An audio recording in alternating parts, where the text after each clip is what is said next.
पन्नगे च सुरेन्द्रे च कौशिके पाद संस्पृशि निर्विशेष मनस्काय श्री वीरस्वामिने नमः।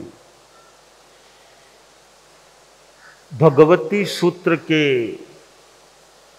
7वें शतक के 8वें उद्देशक में प्रश्न किया गया है। शे नूनम भन्ते हथिस्य य कुंथुस्य य समेचेव जीवे हंता गोयमा हथिस्य य कुंथुस्य य समेचेव जीवे। से नूनम भन्ते जैन दर्शन में आत्मवाद का सिद्धांत है और आत्मा के बारे में जो सिद्धांत है कि आत्माएं अनंत हैं। दुनिया में जीव भरे पड़े हैं। लोकाकाश में जीव हैं, अलोकाकाश में जीव नहीं हैं। आकाश अनंत है, उस अनंत आकाश का एक हिस्सा लोकाकाश है, तो उसमें जीव भरे पड़े हैं। अलोकाकाश में प्राणी नहीं रहते हैं। कोई स्पर्श मात्र अलग बात है। प्रत्येक जीव के असंख्य प्रदेश होते हैं, इनन्यूमरेबल पॉइंट्स, असंख्य प्रदेश होते हैं। और कोई एक आत्मा भी फैले, विस्तार से फैल जाए तो संपूर्ण लोक को एक ही आत्मा व्याप्त कर सकती है। अनंत जीव तो दूर की बात है, एक ही जीव, एक ही आत्मा जब फैल जाए, सारे प्रदेश उसके जो असंख्य हैं वे फैल जाएं, पूरे लोक को आत्मा कवर कर लेती है। लोकाकाश के जितने प्रदेश हैं उतने ही प्रदेश प्रत्येक आत्मा के होते हैं। बराबर प्रदेश हैं। 4 चीजें समान हैं, धर्मास्तिकाय, अधर्मास्तिकाय, लोकाकाश और एक जीव। इन चारों के प्रदेश बिल्कुल तुल्य हैं, समान हैं। तो एक ही आत्मा इतनी बड़ी हो जाती है कि पूरे हो सकती है कि पूरे लोक में फैल जाए। अब भगवती सूत्र में जो प्रश्न किया गया है वह यह है कि भगवान बनते एक हाथी है, विशालकाय गजराज हाथी है। कितना बड़ा प्राणी है। एक छोटा सा जीव कुंथु है, छोटा सा कुंथु, एकदम छोटा सा कुंथु है, एक बड़ा हाथी है। अब इन दोनों में आत्मा तो है, हाथी में भी अपनी आत्मा है और कुंथु में भी अपनी आत्मा है। अब हाथी का जीव और कुंथु का जीव दोनों एक समान हैं क्या, यह प्रश्न है। या हाथी का जीव बड़ा है, कुंथु का जीव छोटा है, ऐसी बात है। दोनों समान हैं या फर्क है? समान हैं क्या? समेचेव जीवे। उत्तर दिया गया कि हाँ गौतम, हाथी और कुंथु इन दोनों में जो अपना अपना जीव है, दोनों जीव एक समान हैं। यह जो एक समान की बात है, वो समानता किस दृष्टि से पूछी जा रही है? ज्ञान की दृष्टि से समानता, दर्शन की दृष्टि से समानता, कर्मों की दृष्टि से समानता, क्या धर्म की दृष्टि से समानता कि धर्मवान आत्मा दोनों समान हैं? क्या दोनों के कर्म समान हैं क्या? दोनों का ज्ञान समान है क्या? दोनों का दर्शन समान है क्या? तो समय चेवे, दोनों की आत्मा समान है क्या प्रश्न है, वो समानता किस दृष्टि से पूछी जा रही है, ये एक सवाल उठता है। तो समानता के तो अनेक बिंदु हो सकते हैं। तो ये दोनों आदमी समान है क्या, भी समान आप किस दृष्टि से पूछ रहे हो? शरीर की दृष्टि से समान, या रंग की दृष्टि से समान, या ज्ञान की दृष्टि से समान, या दीक्षा पर्याय की दृष्टि से समान? आप समानता किस संदर्भ में जानना चाहते हैं? तो यह जो हाथी और कुंथू में जीव समान हैं क्या, इस प्रश्न का मतलब क्या हुआ? समानता तो अनेक कोणों से मापी जा सकती है। तो अब यहां तो प्रश्न में यह तो बात है नहीं कि मैं समानता किस संदर्भ में पूछ रहा हूं। अब यहां हमें संदर्भ को जानना होगा। तो संदर्भ यह है, मैं जितना मनन सहज हो गया या कुछ किया, कि यह समानता ज्ञान की दृष्टि से नहीं पूछी जा रही है, या समानता दर्शन की दृष्टि से नहीं पूछी जा रही है, यहां समानता कर्म दोनों के समान हैं क्या, उस दृष्टि से नहीं पूछी जा रही है, धर्म की दृष्टि से दोनों समान हैं क्या, यह भी कोई पूछने का उद्देश्य नहीं लगता। तो समानता किस संदर्भ में? वो समानता इस संदर्भ में है कि जो आत्मा है, आत्मा की जो अवगाहना है या आत्मा की जो प्रदेश हैं, आत्म प्रदेश, वे दोनों के समान हैं क्या, इस संदर्भ में यह प्रश्न प्रतीत हो रहा है। तो सामान्यतया ऐसा लग सकता है कि कुंथू तो छोटा सा जीव है, उसमें छोटी सी आत्मा होगी, हाथी बड़ा, उसमें बड़ी सारी आत्मा होगी। ये एक बच्चे आदि के मन में, थोड़े बड़े आदमी के मन में भी जिज्ञासा या प्रश्न उठ सकता है कि वो जीव छोटे बड़े हैं कि एक समान है। इस संदर्भ में यह उत्तर दिया गया कि समान है, दोनों के जीव एक समान हैं। तो भी एक समान है, यह कैसे हो सकता है कि हाथी में तो इतनी बड़ी आत्मा होगी, इतना बड़ा शरीर है, कुंथू तो बहुत छोटा सा शरीर है उसका, उसमें भी उतनी ही आत्मा, और हाथी में भी उतनी ही आत्मा, दोनों में समान कैसे हो सकती है? अब इस बात को उदाहरण से समझाया गया है कि समान कैसे है, कैसे है समान। तो शास्त्र में भगवती सूत्र में उदाहरण दिया गया, कूटागार शाला, कूड़ागार शाला का एक उदाहरण दिया गया है। हम यूँ समझें, एक शिखर के आकार वाली कोई मकान कह दें, कोई कमरा कह दें, हॉल कह दें, वैसा कुछ है, शिखर के आकार वाला बताया गया है। भीतर और बाहर दोनों ओर से लिपी हुई है, वह गुप्त है, गुप्त द्वार वाली है। आप यूँ समझें, एक कोई छोटा सा कमरा है, एकदम बंद है, बहुत पैक है। उस कमरे के अंदर दरवाजे से मान लो एक आदमी गया, हाथ में दीपक ले गया, और भी कुछ चीजें अंदर है। अब उस दीपक को उस कमरे के अंदर रख दिया, अब कमरे को बिल्कुल बंद कर लिया, एकदम दरवाजा बंद हो गया है, अच्छी तरह बंद है, कोई खिड़की है ही नहीं, दरवाजा पैक बंद है। अब वो दिया वहां जला हुआ रख दिया, तो वो दिए का प्रकाश कहां तक जाएगा? दिए का प्रकाश कहां तक जाएगा बताइए, बताइए कहां तक जाएगा?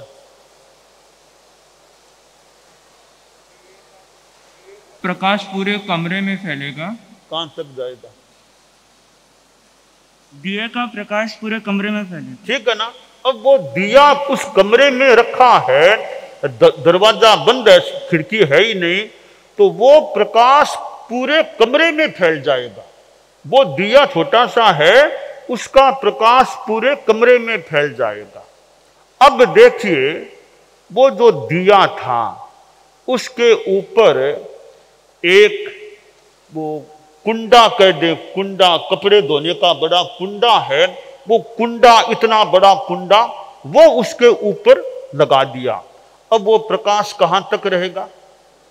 अब वो प्रकाश पूरे कमरे में नहीं फैल पा रहा है, मानो कुंडे की उस अवगाहना के भीतर भीतर फैल सकता है।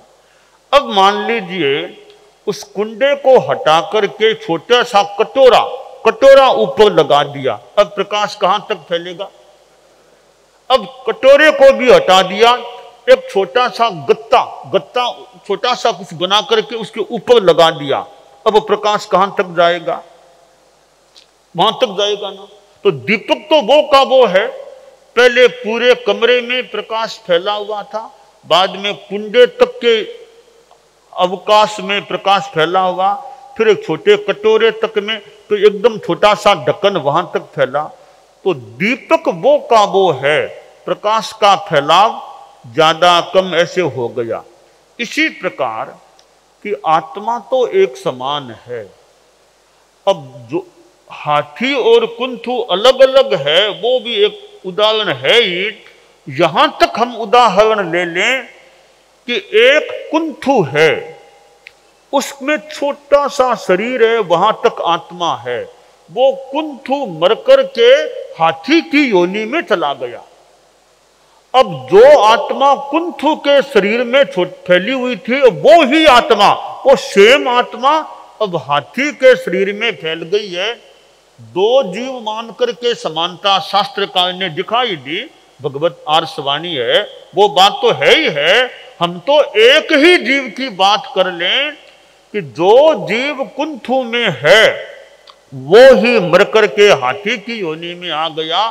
तो कुंथु के शरीर में जो फैला हुआ था, अब वो पूरे हाथी के शरीर में अब वो फैल गया। इसका मतलब क्या? उस दिए को याद करो, वो ही दिया है, पूरे कमरे में उसका प्रकाश फैला हुआ था, फिर कुंडे तक में फैला, फिर कटोरे तक में फैला, फिर ढक्कन तक फैल गया। अर्थात प्रकाश को जितना अवकाश मिलेगा उतने में वो फैल जाता है। इसी प्रकार हमारी आत्मा में यह शक्ति है कि जितना बड़ा शरीर मिले उतने में वह समाविष्ट हो सकती है। बड़ा शरीर मिला तो बड़े में, मध्यम मिला तो मध्य में, एकदम छोटा तो एकदम छोटे में, वैसे आत्मा फैल सकती है। और आगे जाएं कि निगोद के जीवों का शरीर है, निगोद के जीवों का शरीर है, एक शरीर में अनंत जीव एक साथ हैं। वो और भी, यानी आत्मा को कितना थोड़ा अवकाश मिला है, जितना स्थान मिलता है उतने में आत्मा फैल सकती है, आत्मा का प्रकाश फैल सकता है। तो हर आत्मा के एक समान प्रदेश हैं, असंख्य असंख्य। ऐसा नहीं इस आत्मा का 2 प्रदेश इसके ज्यादा है, इसके 2 प्रदेश कम हैं, ऐसा नहीं होता। भगवान महावीर की आत्मा के जितने प्रदेश थे उतने ही प्रदेश मेरी आत्मा के हैं, जितने प्रदेश मेरी आत्मा के हैं उतने ही प्रदेश मुनि पार्श्व कुमार की आत्मा के हैं। कोई नमन कुमार की सबकी आत्मा के ऐसा नहीं है। ये छोटे संत हैं, इनके तो थोड़े प्रदेश कम होंगे और मेरे थोड़े प्रदेश ज्यादा, ऐसा नहीं होता। तीर्थंकर भगवान के जितने प्रदेश हैं आत्मा के, उतने ही प्रदेश एक कुंथु के जीव के भी हैं। तो चाहे तीर्थंकर है चाहे छोटा सा जीव है, सबके एक समान प्रदेश होते हैं। इसलिए अब आत्मा में यह शक्ति है, जितना अवकाश मिलता है बस उतने में अपने आप को समाविष्ट कर लेती है। यह एक आत्मा का सिद्धांत है, जितना स्थान मिले उतने में समाविष्ट हो जाना। यह तो एक दर्शन की या आगम की सिद्धांत की बात आ गई। अब हम इस बात को इस रूप में देखें, एक शिक्षा ग्रहण कर सकते हैं, हमारे संत लोग भी हैं। और तो देखिए कि जितना स्थान मिले उतने में अपने आप को समाविष्ट करने का प्रयास करना। अब मान लो आप लोग भी हैं, अपने बंगले में कहीं थे, आपके घरों में थे, वहाँ 4 कमरे 5 कमरे 6 कमरे एक हॉल आदि आदि आपके मान लो घर में थे। अब यहाँ मान लो आपको 1-2 कमरे कुटीर हैं, आप अपने घर में भी रह सकते थे और यहाँ भी रह रहे हैं।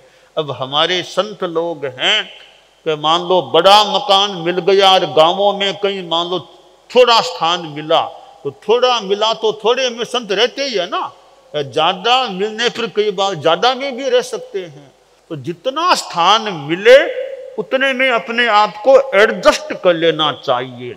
ये एडजस्टमेंट बिठाने की कोई परम शिक्षा देने वाला है तो हमारा जीव है। एडजस्टमेंट की शिक्षा हम जीव से ले सकते हैं कि हमारा जीव आत्मा कैसे एडजस्टमेंट बिठाता है कि बड़ा शरीर मिल गया तो आराम से बड़े में फैल जाएगा, छोटा शरीर मिला तो छोटे में रह जाएगा। यह एडजस्टमेंट करने की शिक्षा हम अपनी ही आत्मा से ले सकते हैं कि आत्मा जैसा जितना स्थान मिला उतने में संकुचित विकुचित हो जाती है। तो हमें भी, हमारे संतों को भी, संत ऐसे तो करते ही हैं, लगता करते ही हैं कि बड़ा स्थान मिलता है तो बड़े में आराम से कई बार फैल जाएं। शायद कहीं एक ही कमरा मिला, एक ही साज में, एक ही कमरे में 2-3 साज भी आ गए। जैसे निगोद के जीव हैं, एक शरीर में अनंत जीव साथ रहते हैं, ये तो 2-3 साज ही साथ रहने की बात है। तो स्थान कम है तो एक कमरे में कई संतों के ग्रुप आकर के रह गए, और स्थान ज्यादा है तो अलग अलग कमरों में सब रह गए। तो यह हम बात ग्रहण करें कि जैसी परिस्थिति हो उसमें अपने आप को एडजस्टमेंट के साथ रखने का प्रयास, कि जैसी स्थिति है उसमें संतुष्ट हैं। तो साधु जीवन में तो ये एडजस्टमेंट अपना हो जाए, भाई जैसी स्थिति है उसी में समता रखो, संतोष रखो। बस अपने थोड़ी बहुत तकलीफ है तो कर्म निर्जरा मान करके चलें, कर्म निर्जरा हो रही है। तो ये जो आगम के सिद्धांत हैं, अब आत्मा के बारे में यह जो सिद्धांत है कि आत्माएं सब समान समान, किस दृष्टि से? आत्म प्रदेशों की दृष्टि से समान है। तो हमारे संत साध्वियां हैं, यह हाथी कुंथू का वैसे तो कुछ कईयों के लिए कोई नई बात नहीं है, थोड़ी नई बात तो हो न भी हो वो कि समेचे व समानता का जो प्रश्न है वो ज्ञान की दृष्टि से नहीं, दर्शन की दृष्टि से नहीं, चारित्र की दृष्टि से नहीं, यह समानता मात्र आत्म प्रदेशों की दृष्टि से है। ऐसा प्रतीत हो रहा है कि आत्मा के प्रदेश जितने कुंथु के जीव के हैं उतने ही आत्मा के प्रदेश हाथी के जीव के भी होते हैं। तो यह आत्मा के प्रदेशों की, आत्मा की क्वांटिटी जो संख्या है प्रदेशों की, उस दृष्टि से समानता है। और ऐसा नहीं है कि किसी की आत्मा कोई ज्यादा बड़े बड़े प्रदेश वाली है या किसी की आत्मा छोटे छोटे प्रदेश, ऐसे कोई नहीं है। आत्मा सबकी जो है वो एक समान है, बस आत्म प्रदेश हमारे संकुचित विकुचित हो जाते हैं। केवली समुद्र घाट होती है तो केवल ज्ञानी है, वो केवली समुद्र घाट होती है तो उसकी आत्मा पूरे लोक में फैल जाती है। मात्र 8 समयों की एक प्रक्रिया है, आत्मा कैसे पूरे लोक में फैलती है तो वापस संकुचित होकर शरीर व्याप्त हो जाती है। तो यह जैन दर्शन का और आगम का जो आत्मा का सिद्धांत है, यह एक अपने आप में बहुत अच्छा एक कि जैन दर्शन में आत्मा के बारे में क्या अवधारणा है। तो हम ये आत्मा की जो स्थिति आगमकार ने बताई है कि यह उदाहरण तो कुंथु हाथी का दिया गया, यह तो एक ज्यादा आसानी से अवगम्य है। और आगे जाएं तो कुंथु क्या और भी छोटा निगोद का शरीर है, उसमें भी जो अनंत जीव हैं उनमें भी प्रत्येक जीव की आत्मा और हाथी की आत्मा समान है और हाथी भी छोटा है। हाथी से भी बड़े बड़े प्राणी, पता नहीं समुद्रों में मत्स्य, मगरमच्छ आदि बड़े बड़े प्राणी हैं, तो उनकी भी आत्मा और निगोद के एक जीव की आत्मा भी प्रदेश की दृष्टि से दोनों आत्माएं समान होती है। तो भगवती सूत्र में यह जो आत्मवाद की बात हाथी और कुंथु के उदाहरण से समझाई गई है कि कैसे दिए का प्रकाश पूरे कूटागार शाला में जैसे फैल जाता है, उसके स्थान में फैलता है, तो वो और छोटे और छोटे और छोटे अवकाश में भी फिर उतने में भी सीमित सिमटकर रह जाता है। इसी प्रकार हमारी आत्मा है, वो हाथी जैसे शरीर में भी फैल सकती है, तो आत्मा कुंथु जैसे शरीर में सीमित होकर के भी सिमट कर भी रह सकती है। तो यह आत्मा का मानो स्वभाव है, उसमें फैलने की भी शक्ति है, उसमें संकुचित होकर रहने की भी शक्ति होती है। दानान शठम अभयपयाणम सच्चे सुया अणवज्जं वयंती तवेषु या उत्तम बंभचेरम लोगुत्तमे समणेणाय पुत्ते।